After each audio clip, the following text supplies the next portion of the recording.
السلام علیکم ورحمۃ اللہ۔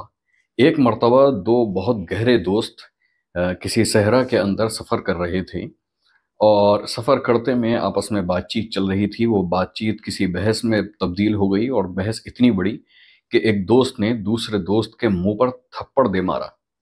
جب یہ واقعہ پیش آیا تو اس دوست کو بہت دکھ ہوا، اور اس نے اس کے بعد ریت کے اوپر لکھا کہ میرے سب سے زیادہ قریبی اور گہرے دوست نے میرے منہ پر آج تھپڑ مارا۔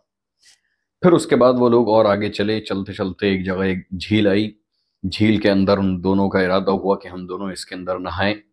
وہ دونوں نہانے لگے۔ ایک دوست جس کے منہ پر تھپڑ مارا گیا تھا وہ تھوڑا اور آگے چلا گیا اور ایک دلدل کے اندر پھنس گیا۔ پھر جس دوست نے اس کے منہ پر تھپڑ مارا تھا وہ اسے بچانے کے لیے گیا اور اسے بچا کر وہاں سے لے آیا۔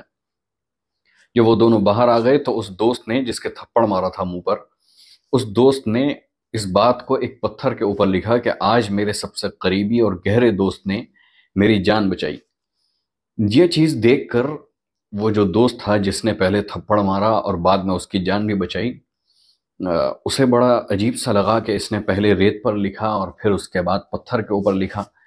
تو اس سے رہا نہیں گیا اور اس نے پوچھ لیا کہ کیا ایسی بات ہے جس کی وجہ سے تم نے ریت پر لکھا جب میں نے تھپڑ مارا تمہیں، اور جب میں نے تمہاری جان بچائی تو تم نے ایک پتھر کے اوپر لکھا۔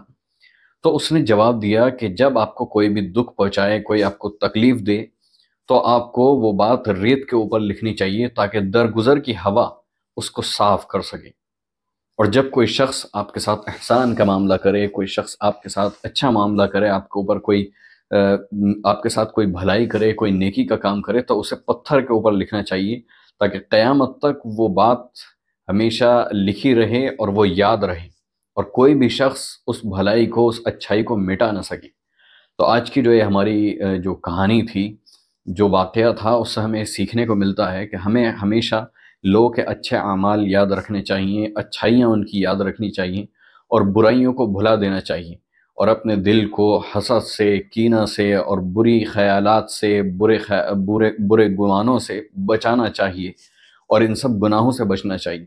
دل کی جو بیماریاں ہیں اس میں سب سے بڑی بیماریاں، اور روح کی جو بڑی بیماریاں ہیں وہ یہی ہیں کہ کسی بھی انسان کے بارے میں حسد رکھنا، کینہ رکھنا، اس کے بارے میں اپنے ہی طرف سے کچھ نہ کچھ برے خیالات دل کے اندر اور دماغ کے اندر بسا لینا کہ یہ شخص ایسا ہے ویسا ہے، حالانکہ آپ اسے جانتے نہ ہو۔ تو لوگوں کو ان سے ملے بغیر، انہیں جانے بغیر اپنی رائے نہیں رکھنی چاہیے ان کے لیے، اور ہمیں ہمیشہ لوگوں کی اچھائیوں کو یاد رکھنا چاہیے اور برائیوں کو ہمیشہ درگزر کرنا چاہیے اور معاف کر دینا چاہیے۔ یہی ہمارے نبی کی سنت ہے، اور آپ علیہ الصلاۃ والسلام کی سیرت سے ہمیں یہی پتہ لگتا ہے۔ اللہ سبحانہ و تعالی ہم سب کو کہنے سننے کے ساتھ عمل کی بھی توفیق عطا فرمائے۔ وآخر دعوانا الحمد للہ رب العالمین، والسلام علیکم ورحمۃ اللہ وبرکاتہ۔